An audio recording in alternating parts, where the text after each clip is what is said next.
Welcome to the Growing Father podcast. My name is Felipe Freitas, and it has been a while, but we are back, putting episodes out often this year and having some pretty cool, exciting conversations with guests, going over health and fitness, parenting, technology, and how to navigate that to improve our lives.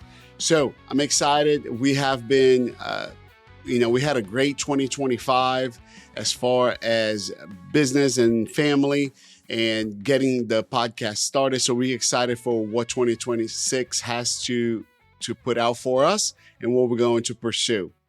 On today's episode, I'm going to share with you 5 Stoic principles that have really affected my life and how I have applied them to improve and grow and get a little bit more success in my life and my relationships. So first of all, a quick background. I wasn't always familiar with Stoicism. I came across the ideas about 5-6 years ago and I started learning how Stoicism is a philosophy of life that teaches how to live with clarity, resilience, and virtue, and how to face adversity in a way that you can be proud of and that you can be better for it. I came across after I, kind of left Christianity, for lack of better words, and I was looking for different ways to live life and different set of guidelines per se. And I studied lots of different things, and Stoicism seems to be the best match, especially for its non-theist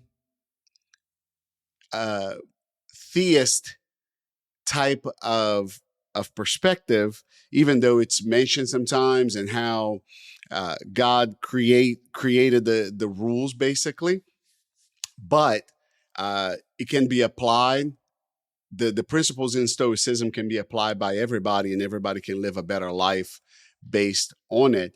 And you see those principles in all sorts of different, religions. I'm very familiar with the Bible, for example, and I can tell you that a lot of the Stoic principles line up with some of the principles from it. And so it has been tremendous for me.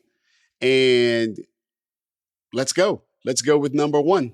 Principle number 1 is remember you will die.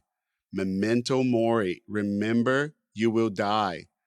This is not going to go on forever. Sometimes we get too caught up on today's pressures and what we're going to do and where we're going to go on vacation and my job. Remembering that you will die has done a few things for me. 1, it has minimized in my mind some of the risk that I can take, which has allowed me to take some risks that I've always wanted to take. Because, hey, I could die tomorrow, right? Let's make some shit happen here. Let's try something. Let's not just let life pass you by to get to the other side and be like, I wish I had tried this. I wish I had done this. I wish I had invested in the right things. So remember you will die, and not just you, the people around you, the people that you love and the people that you hate will all die, right? So act accordingly.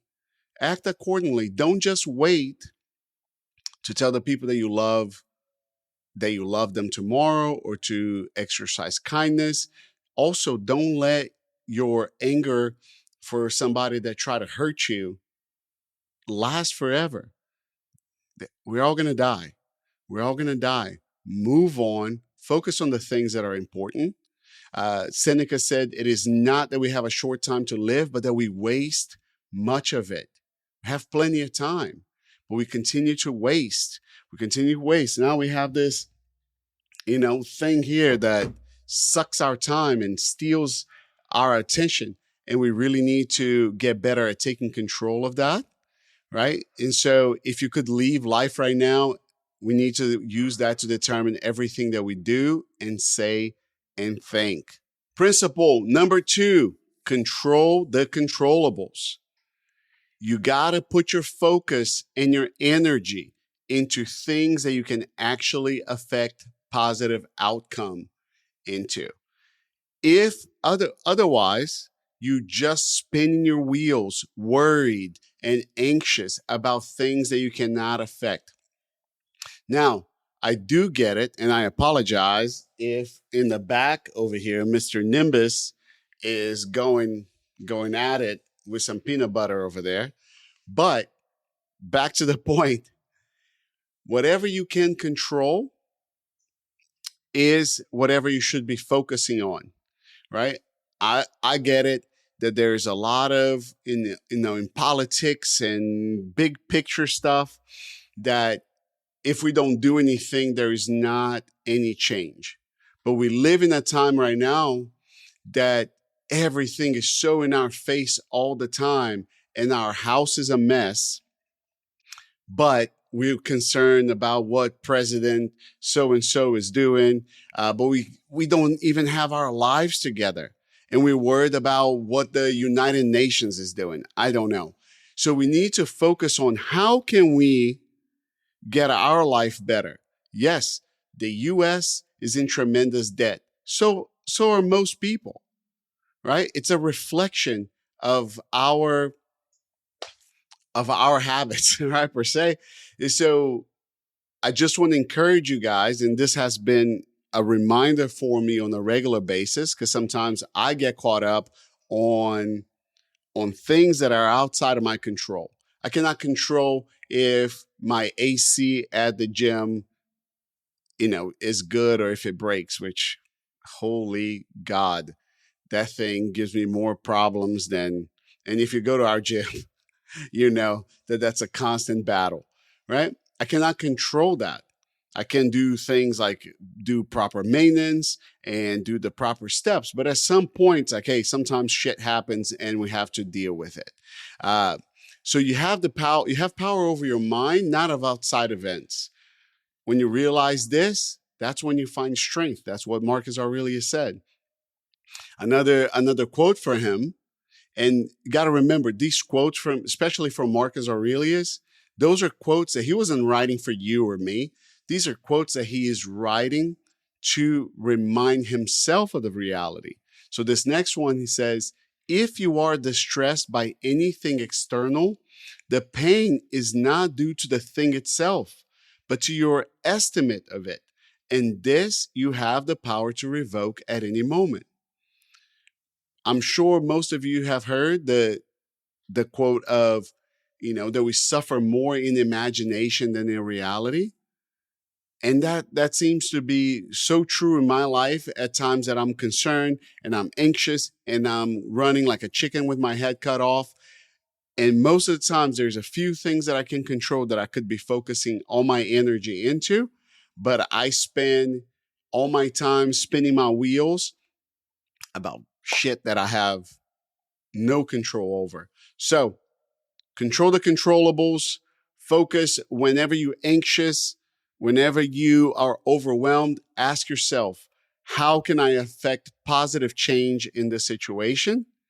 And then focus your energy on that. Principle number 3, and this one is one of the most difficult ones I find for myself, is the idea of love your destiny. Embrace the things that happen to you as tools and ways for you to grow and to improve other people's lives as well. Love your destiny. Amor fati. Okay. It's the idea that you can embrace good things and bad things that happen to you as a way to grow. Somebody annoying comes towards you. What a great way for you to exercise your patience. Something bad happens in your business. What a great way for you to exercise perseverance. I don't know why I said that so weird. The quote from Marcus Aurelius says, the impediment to action advances action. What stands in the way becomes the way. Okay? So, for example, if your kid is getting ready to go to school and he's slow, that's not just a thing that is happening that's going to make him slow for school. That's also your opportunity to teach, to to to share some thoughts and some principles with your child and the importance of being on time. So it's not just, oh my God, my kid's making me late. It is also the opportunity for you to put in place what needs to be done. So using these things as opportunity will make your life so much better, will make you use the things that happen in your life to your advantage and to other people. Now, I'm not a big fan of the idea of, oh my God, everything happens for a reason. Because sometimes the reason why things happen is because we're stupid and we make poor decisions. Okay? I can't go and cheat on my wife and then my marriage falls apart. And I'm like, well, everything happens for a reason. Yeah, it happens because you're a dumbass sometimes, right? So there is a large portion of things that even on those things we can learn and take lessons from. But even on the things that have nothing, that are completely out of your control, we can still embrace the idea that those things can happen for that we can use those things, not necessarily that they happen for our advancement, but we can approach them as the opportunity to advance. One quote from Marcus Aurelius says, "A blazing fire makes flame and brightness out of everything that is thrown into it." So if you're the kind of person, and we all know the kind of people that are like this, that every adversity is an opportunity for them, and we all get a little bit jealous. At least I do sometimes, because some people seem to be so naturally good at it, but we forget to see that we don't know the pain and the discipline that this person has exercised to get there. So, there are things that happen, good and bad, and those are opportunities for us to increase and grow in our kindness, in our patience, in our perseverance. And that can sound, and you can make it into your life like a cliche or blah, blah, blah, or things that you say, but you don't mean it. Or you can use it as a tool to improve your life. And when everybody else is losing their mind and quitting and making their life worse, that you can move forward and you make your life better. And then all those other people can look at you and wonder, oh my God, but you got so lucky. No, is that whenever things went bad and a lot of people made bad decisions, you stayed the course and you make good decisions about it. You use those things as an opportunity to grow, right?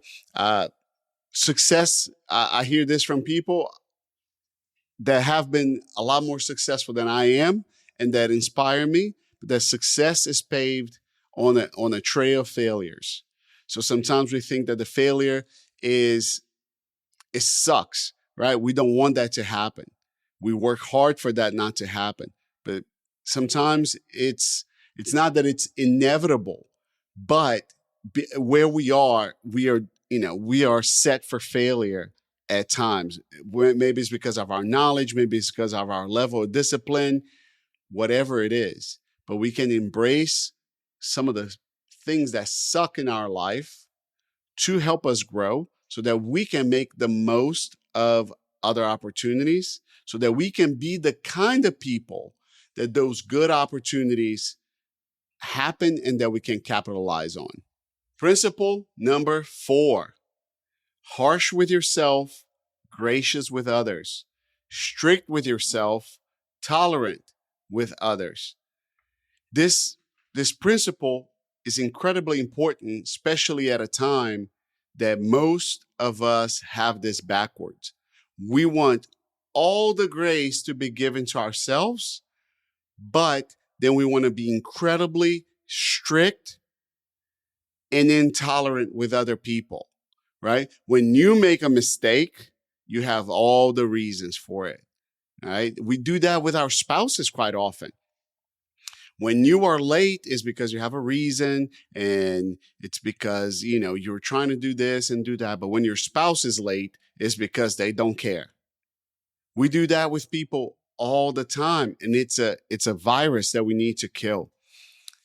Be harsh with yourself and gracious with others. Try to be more understanding of others. With yourself, you can require discipline. You can impose discipline, right? That's where the word self-discipline comes from. It's because you doing it to yourself. You can do that, but you're not free unless you're master of yourself. But what we try to do most of the times is be master of other people. If you're an employer, for example, it's very easy to be very harsh with your employees, but you are not doing the things that are supposed to be done as well. You're not following through on your word. You're not getting there on time, but you expect everybody to do those things. In your marriage, the same thing. With your kids, the same thing. Harsh with yourself. You are first. You are first. Parents, as most of you guys know, we run a gym. And if I told you the amount of times that I have a parent that, is overweight or obviously needs to do something about their health, and they come in and they say, well, I was hoping to do this with my kid, so I want to talk to my kid. I want to get my kid involved, and I want to convince my kid to do this with me. It's bullshit. You are putting the responsibility of both of your success on your kid. If you believe, and by the way, do you know that one of the biggest indicators if your kid's going to be obese is if you are obese? If your kid's going to exercise is if you exercise? What your kid eats is what you bought for yourself and for your family. So you have to start first. If you are overweight and you're trying to tell your kid that he should not be overweight, you need to pave the way. You need to be the example. Before you try to be harsh and strict with him, you got to be harsh and strict with yourself. So do not be deceived. Every time that we turn that backwards, we create problems not just for us. We become very bitter very quickly. And I've been there. I've wanted my kids to do things with me. I've wanted my spouse to do things with me. I've used my wife not, joining me on a challenge or exercise routine or whatever for the reason why I didn't stick to it. And it sucks. Instead of you taking responsibility, you going and doing the thing that you're saying that you need to do. So, harsh with yourself, gracious with others. I try to remind myself of this often when I start just thinking that everything that's wrong with my life, it's because of other people. It isn't. It isn't. Okay? I'm not overweight because people keep bringing donuts to the office. I'm overweight because I eat the goddamn donuts. Okay? I don't skip exercising because, my wife didn't want to go to the gym today. I skipped because I didn't want to go to the gym today. Take responsibility, be harsher with yourself and more gracious with others. And that's going to improve your relationships as well, because instead of constantly putting the burden of your failure on other people, you're going to realize that there's only one person responsible for where your life is going, and that person's you. And then when you do that, you can use the fruit of your discipline to encourage others. Then other people can look at you and say, oh my God, I can do that also. What a great life this person has. What a great outcome this person has. But if you are always asking people to stop being negative, but you're negative yourself, you are a fool. Okay. If you're one of the, oh, I can't complain, and then go on to complain for 30 minutes, you need to exercise some of your own standards. You need to put some of your own standards to practice. All right. Let's go. Let's move forward. I get very passionate about that number 4 because it's something that I struggle with and I see other people struggling with very often. But the more I practice that, the better my life gets. And finally, number 5, situations don't determine our reactions. We do. Quote from Marcus Aurelius is, you shouldn't give circumstances the power to rouse anger, for they don't care at all. I even have it tattooed on my arm, is the Invictus poem. That's, he's going over all these adversities and all how basically, shit has been going wrong in his life. But the last 2 lines of the poem are, I am the master of my fate. I am the captain of my soul. If you are not the captain of your soul, everything that happens steers you in one direction or another. Okay. And it can seem obvious to us at times when other people do it. This happened and this person made me so angry. This happened and I had to do this. This person made me lose my shit. Nobody makes you do anything. Nobody makes you, get out of your mind. Your mind is your domain. If you get home, it's not your wife's fault that, and of course, there are things that other people can do to try to upset you, or that would be, less than ideal. But your response is your kingdom. Your response is your domain. You are the captain of your soul, even if you abdicate that responsibility and pass it on to everybody else. Somebody cuts you in traffic and you decide that they are the captain of your soul. You made that decision. You choose. You choose how you respond to things. And I know that that's incredibly in line with controlling the controllables. But I think that, I try to think of this a little bit more isolated, that the way that I feel is an extension of my perspective, not what other people do. Okay. At the gym, we talk to dozens of people every day. And it's incredible. We can have people that are kind, people that are awesome, polite, helpful, insightful. And then sometimes there's one person that crosses you, one person that is rude, or one person that, that was an asshole. And sometimes it's so hard to not frame the whole day by your interaction with that person. But that's where we make the mistake of thinking that this is some uncontrollable thing, that our emotions are just these turbulent waters that, it depends on the weather, when it isn't, when it is absolutely not. You are in charge. It doesn't mean that you're going to go from being uncontrollable to being perfect in a day. But the moment you realize this truth, that you are in charge, you can take small steps to grow. You can continue moving forward, making better decisions, controlling yourself, having some self-mastery, so that you absolutely know that those external circumstances that happen that are causing you to feel one way or another, that you are the one that is giving power to them. You're the one that's handing the keys to the car and saying, hey, please drive and go wherever you go. is, as we say, as we see people that they decide that they're going to have a bad day.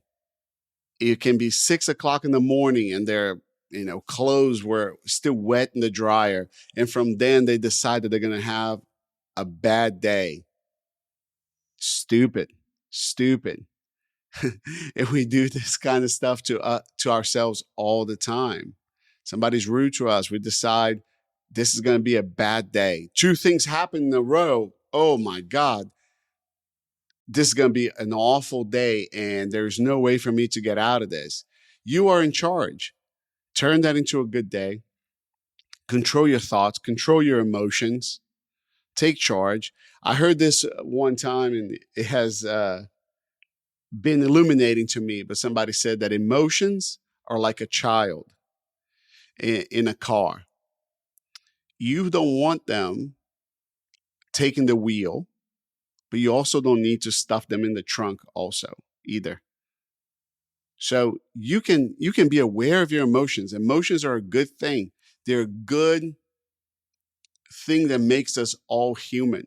But the moment that we give our emotions the power to dictate how we treat others, the decisions that we make, how our day is going to go, our perspective in life, then we gave the steering wheel to a child that's going to run us into a pole. Let's not do that. Let's not do that. Take control. Grow. You see a toddler throwing a fit in the middle of the grocery store. No regulation, right? But a lot of times we are 40, 50, 60, 20, 30, whatever. My point is, too old to not know better. But a lot of times we act like we don't know better. But we do. Situations should not determine our reactions. We should. We are in charge. We need to be adults. We are responsible for the outcomes of our life. Something bad happens. What is your next move? So there you go. 5 Stoic principles that have helped me, and I hope it helps you as well.